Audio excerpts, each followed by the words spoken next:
حقيقة انتوا حضراتكم عارفين ان كان في اخ فاضل من الشباب اسمه مروان، دخل عمل مداخلة، والاخ مروان مش عارف ان هو بيتصل بيا على التليفون، وان انا عرفت ان هو مروان طبعا. بيقول ان انت فاضل شوية وتدينا احساس ان طلعت السادات هو النبي المنتظر. عيب، عيب يا ابني.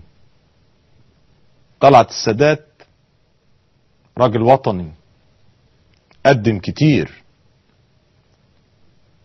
اللي انت ما تعرفوش يا حبيبي ان طلعت السادات كان له عم يدعى انور السادات، هو احد اعظم من حكموا مصر، ومن اذا كان من حكموا مصر 100 من العظماء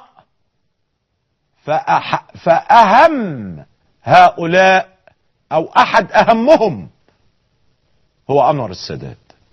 مش تقول لي البرادعي وشخصية عظيمة زي البرادعي، عظيمة إيه؟ العظمة لله يا عم.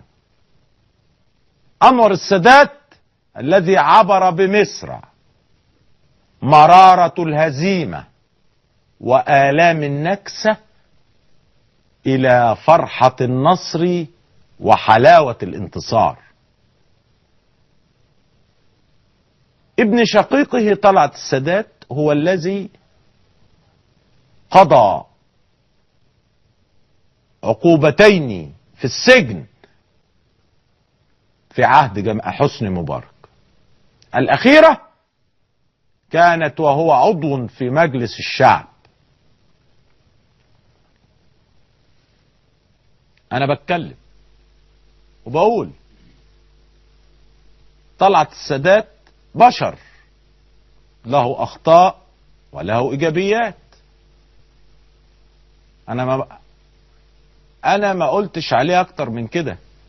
فعيب يا بني، وأنت مثل إخواتي الصغيرين، لو إن أنا ماليش إخوات ولكن هعتبرك أخويا الصغير.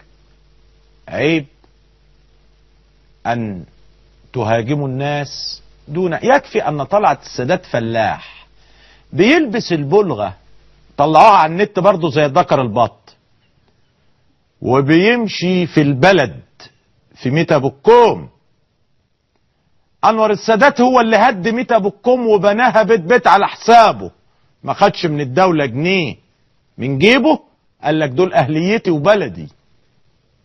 الفلاحين اللي أنا طلعت منهم لما عمل كتاب البحث عن الذات خد حصيلته وأعاد بناء جميع المنازل علشان تفضل أهليته تتذكره، ويفضل التاريخ يتناقل هذا الموضوع.